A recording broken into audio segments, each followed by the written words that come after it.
What's up, everybody? Easy here from the DFS Whisperers, coming live with an NBA video for tomorrow's slate. Hopefully, everybody's having a nice Sunday. Me personally, it's decent so far. I'm just hoping Trae Young could, have a bounce back second half. He put up 22 in the first. If he could have something bigger, then it might be a nicer night.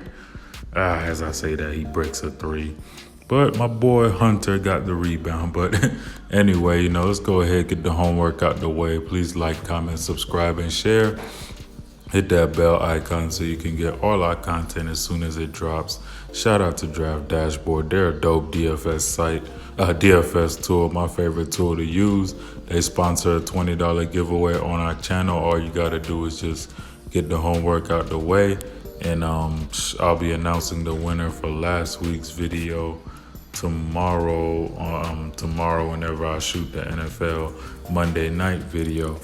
So you got this video as well, for however long till I upload that video to enter in.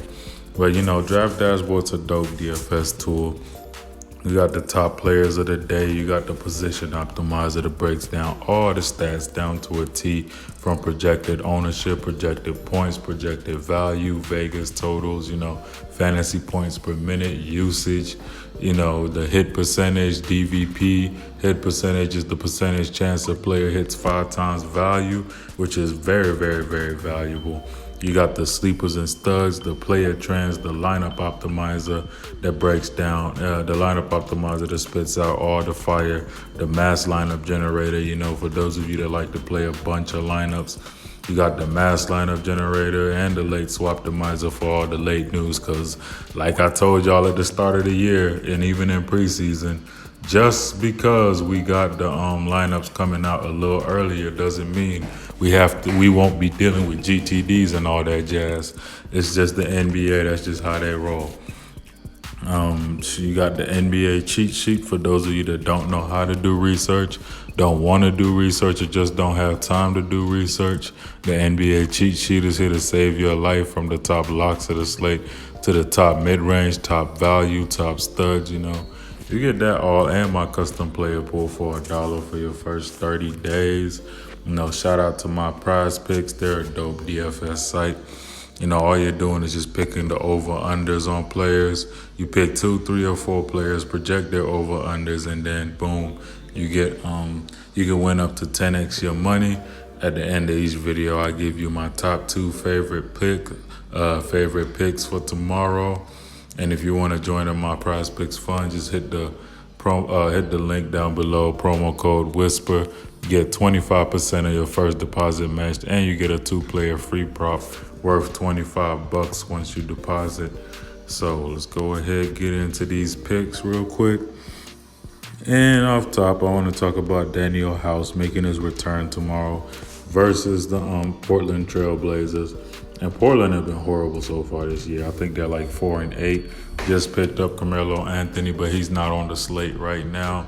So I'm guessing he's not playing tomorrow. But I like Daniel House coming back. Houston have been desperately needing a player like him. I mean, even though the values did kind of step up the last game, I think Daniel House comes back in. He's 3-7.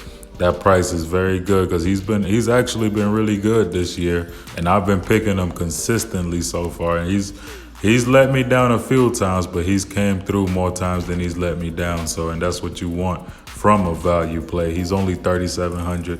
He's had a 19 and a 22 before against Portland, so I like the spot. Portland at 29th against small forwards, so it makes it even better. He has an 80% chance to hit 5 times value, so he'll pay off this price tag 80% of the time.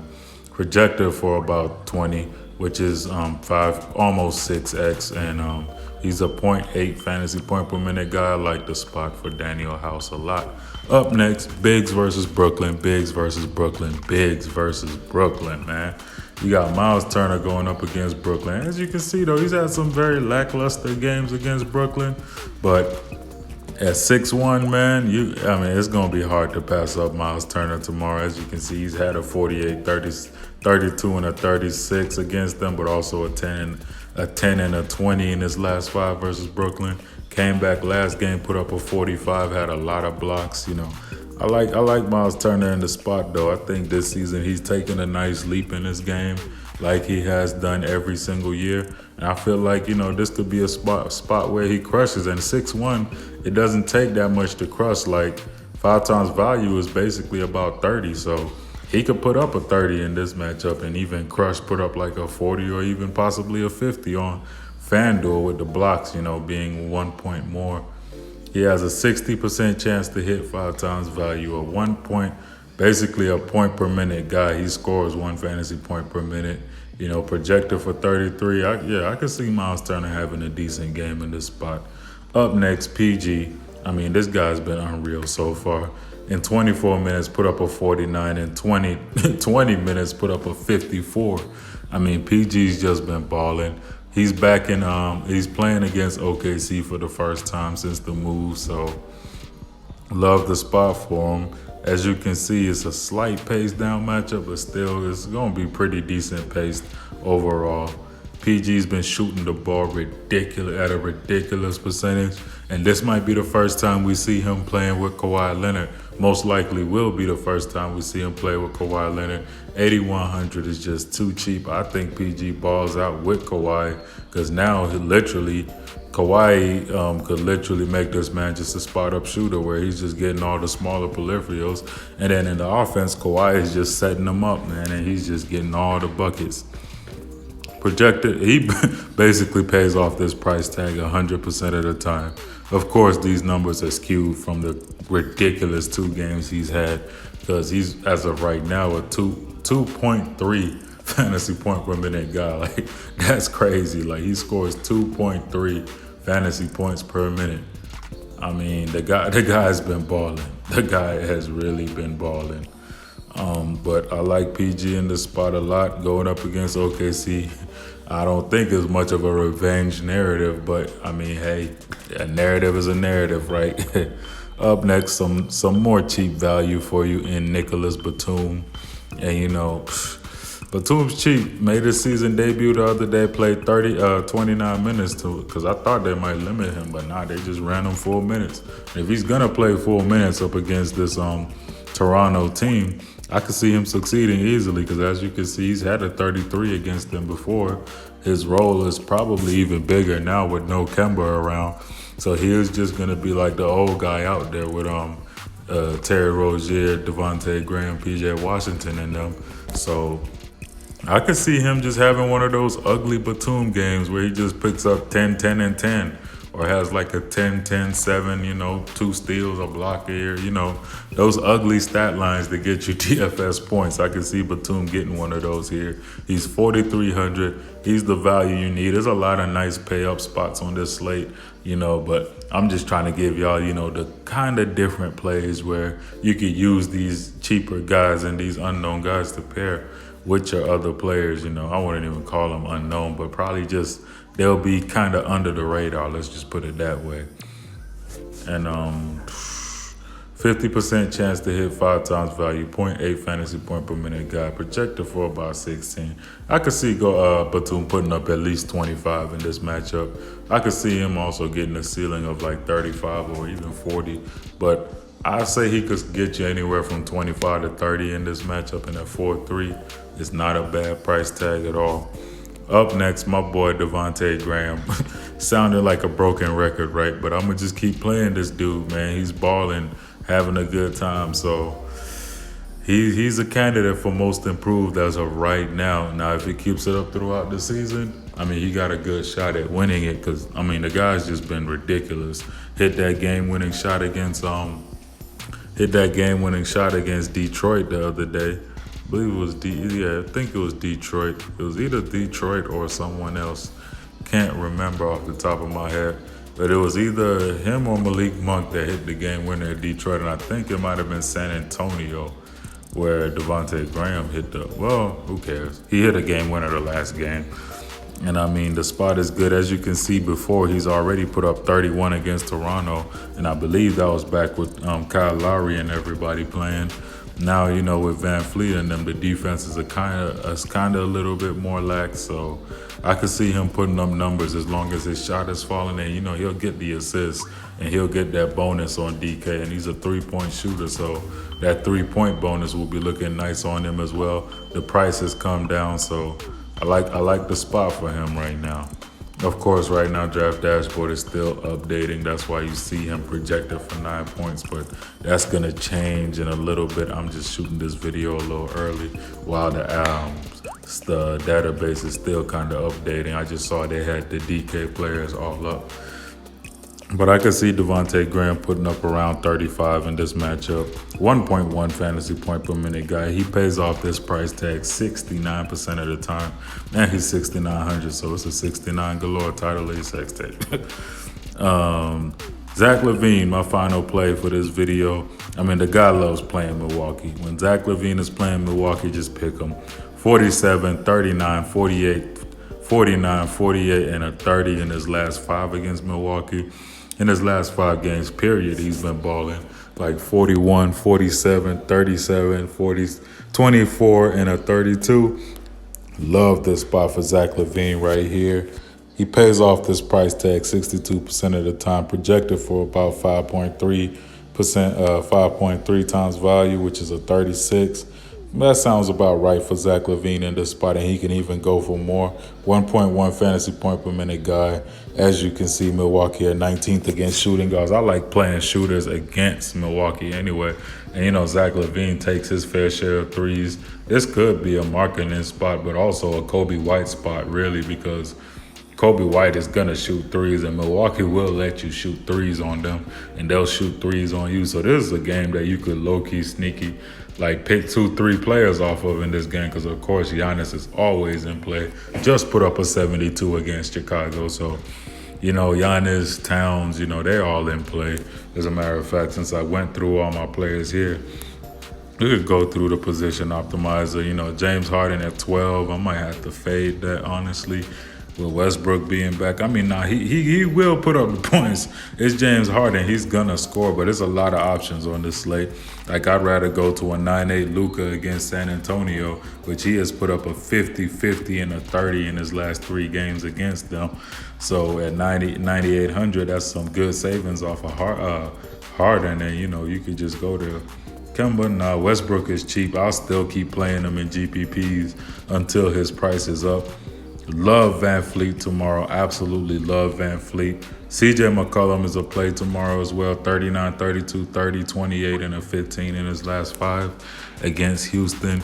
Donovan Mitchell, too. I really like him at 39, 42, 54, 40, and a 33 in his last 5 against Minnesota. You know, just to give a few there. Let's go to shooting guard, see if I can get y'all a few. D-Book, not really looking at him. Jaylen Brown is always in play. He's just been balling lately against Phoenix. So Jaylen Brown could get rebounds, can put up points in that spot, could easily get you that bonus. RJ Barrett at 5'6" is definitely a GPP play going up against Cleveland. Norm Powell, nah. Yeah, let's see, go to small forward. I'm going to just run down, you know, some of the studs. Giannis, of course, always in play. 72, 68, 70, 67, and a 52. Boom, Giannis balls in this matchup. Kawhi Leonard, 53 and a 49 against OKC. You could stack Kawhi Leonard and George tomorrow. I ain't mad at that. You got Bojan Bogdanovic. You know, he has a good matchup. He's put up a 53, which was his ceiling against Minnesota before. Jordan Clarkson been balling. He's been paying off his price tag. 50, and against New York, 25, 29, 26, 37, and a 5. Plus, it's in MSG. You know, players love to show up in MSG. So you could go ahead, pick. Colin Sexton loves playing New York. Like, let me go back to Sexton real quick. I almost forgot that. But Colin Sexton loves playing New York. 43, 31, 26, 28, and a 24, as you can see. Especially his last 2 where he put up good numbers. I could see Colin Sexton balling out again in MSG tomorrow. And also, Kevin Love and Tristan Thompson are both very, very cheap. Wendell Carter, you can always play him. Where's Kevin Love real quick? Yep, $7,800 Kevin Love has a 44, 29, and a 26. In MSG, man, stars like to come out. I could see Kevin Love putting up a big game in MSG, whereas Tristan Thompson, Siakam always in play, Towns always in play. Rudy Gobert is an interesting play against Towns. He's put up a 54 and a 52 before against Towns. Capella should be healthy to play. If Sabonis misses, then Miles Turner is almost, a smash play, basically. Just love the spot for him. I hate using the word lock because immediately after you call a player a lock, man, it's like you just activate something in them. Ooh, Trae Young just crossed up Bron. I wish he would have hit that shot. My bad. But yeah, Trae Young just put Bron on skates. Jared Allen is a decent play. $5,600 Tristan. I could see ways where he works out. Doesn't have the best history against New York, but it's a new season, new Tristan. He's been balling this year. Brook Lopez, you always got to have consideration for him. 20, 32, 26, 26, 25 in his last 5 against Chicago. But, those are just some other plays, I ran through. And then here are my, plays I gave out for the video that y'all can use. Let me go ahead and hit up my prize picks real quick. And here what I mainly like is, let me see what RJ Barrett's history is against New York. Now, prize pick scoring is a lot similar to, what's it called again? Prize picks is Fanduel, so where's Barrett's right there. Projected for 26. Had a stinker against Cleveland the last time. Let's see who's a good prop. I'll take the over on Van Fleet. He's been balling. I could see him putting up 40 in that matchup. What's Whiteside's history against Capella real quick? Hit center, Whiteside. Hassan Whiteside. Let's see, 36, 40, 45, 53. So Hassan Whiteside is definitely in play tomorrow. Loves playing Capella. I can definitely go there at 3,700, at 37.5. So I'd say my 2 plays right now are Van Fleet over and Whiteside over. I could definitely take a Devontae Graham over. Randall's been crap, man. Randall has been playing horrible lately, but has great history against Cleveland. As you can see, put up a 70 against them before. Has a 42, 36, 54, and a 24. Judging by those odds, you could take the over on Randall here at 36. But those are my these are my main 2 props as of right now. More players will be on the board by 9 a.m. tomorrow. So, hit me up on Twitter at DFS Whisperers, and I'll talk to y'all about the props, man. We'll talk about it and, make something up. It's been a rough day for Prizepicks for me. I think I lost about $100 or something. But, I'm still on the green because of the profits I had throughout the week. But, yeah, these past 2-3 days have been kind of rough for me on Prizepicks. But let me go ahead and close this out, man. So hit me up on Instagram at the DFS Whisperer, Twitter at the DFS Whisperers. Sign up to Draft Dashboard using the link down below. $1 for your first 30 days. Get the cheat sheet, all the stats, the whole 9 in my custom player pool. Go ahead, sign up to my Prizepicks, join that fund using the link down below. Promo code Whisper, and then you get 25% of your first deposit match, and also a 2-player free prop worth $25 once you deposit. Hopefully everybody has a nice money-making Monday, and we all get to that hefty bag. So with that being said, I'm out. Easy. Whisper Squad.